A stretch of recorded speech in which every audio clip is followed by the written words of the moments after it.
అందరికీ నమస్కారం. కావలి డిఎస్పీ శ్రీధర్ మాట్లాడుతున్నాను. ఈ దినం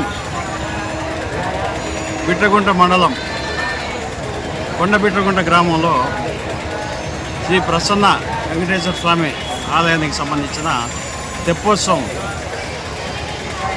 కోనేరులో, ఆలయానికి దగ్గర ఉన్న కోనేరులో సాయంత్రం జరుగుతుంది. ఈరోజు రాత్రి 8 ఆ టైంలో,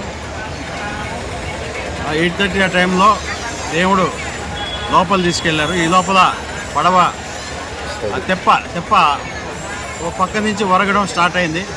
వెంటనే పబ్లిక్ అంతా కూడా బయట వచ్చేసారు. దేవుని కూడా బయట తీసుకొచ్చేసారు.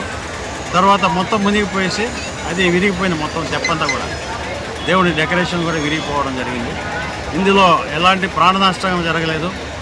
దేవుడికి కూడా ఎలాంటి ప్రాబ్లం రాలేదు. మొత్తం అంతా బయట వచ్చేసారు. అంతా సేఫ్గా ఉన్నారు.